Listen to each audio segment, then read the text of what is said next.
Deve ter ouvido o ministro Luiz Roberto Barroso do STF dizer que eleição não se vence, se toma. Que eleições não se vence, se toma. Todos nós sabíamos que isso não se tratou de uma brincadeira.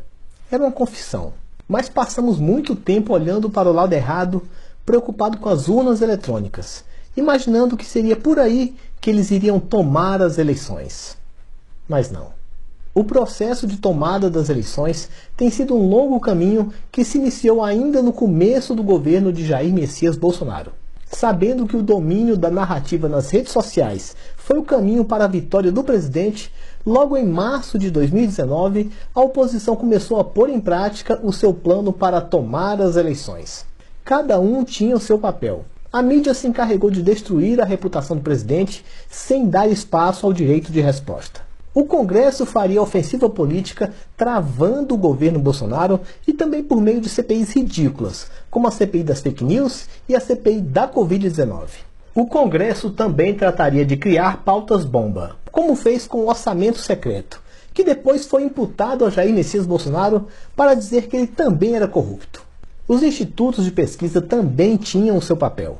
Próximas eleições dariam ao candidato da oposição a vantagem necessária para que ele pudesse atrair o voto útil. Mas o papel principal nesse esquema de tomada das eleições foi dedicado ao Poder Judiciário. E o primeiro passo para a tomada das eleições foi dado logo no início do governo Bolsonaro. Em março de 2019, iniciou-se o ataque jurídico aos conservadores por meio do inquérito das fake news. Esse procedimento totalmente fora da lei tinha o único intuito de perseguir e calar a voz dos apoiadores do presidente, tanto na mídia como nas redes sociais. O inquérito das fake news foi seguido por diversos outros inquéritos, todos exclusivamente contra os conservadores. Mas a atuação do braço jurídico da oposição não parou por aí.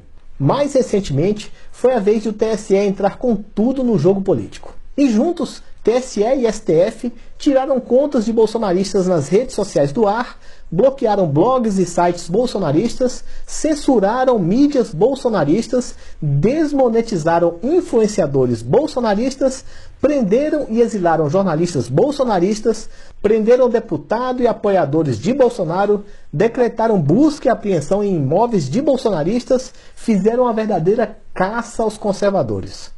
E do outro lado, nenhuma medida foi tomada para impedir mentiras e difamações contra Bolsonaro. Com essas inúmeras ações e omissões, o braço jurídico do processo de tomada de poder permitiu que maculassem a reputação do presidente e reduziu o alcance da rede bolsonarista, fazendo com que o discurso pró-Bolsonaro fosse quase eliminado, o que impactou profundamente o processo eleitoral brasileiro. Mas muito além de exterminar o discurso bolsonarista, era necessário também criar um candidato capaz de dar legitimidade ao processo de tomada das eleições. O candidato já estava ali. Era só tirá-lo da cadeia, anular os seus processos e depois disso dar um banho em sua imagem. O senhor não deve nada à justiça. Pronto. O anti-bolsonarista estava criado. Porém, ainda havia algo a ser feito pelo Poder Judiciário. Era necessário proteger a reputação do candidato anti-bolsonarista. Para isso, o TSE deferiu mais de 40 pedidos da oposição para tirar do ar a verdade que mostrava o caráter do ex-presidiário.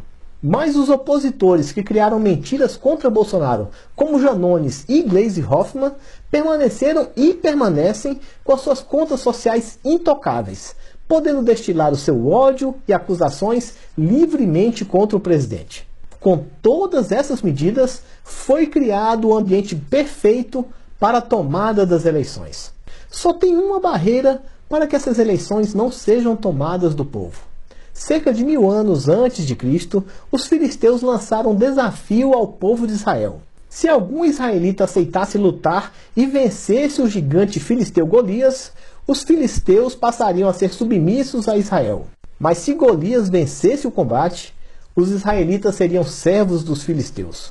O pequeno e jovem Davi aceitou o combate e, mesmo ridicularizado por Eliabe, seu irmão mais velho, e desacreditado pelo rei Saul, venceu Golias. O que estamos próximos a ver no dia 30 de outubro é bem semelhante a isso.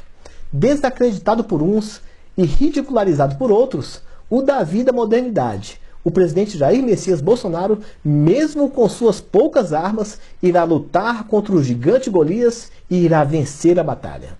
Bolsonaro provará para todos que supremo é o povo e não deixará as eleições serem tomadas de nós. Uai, seu app de vídeos curtos.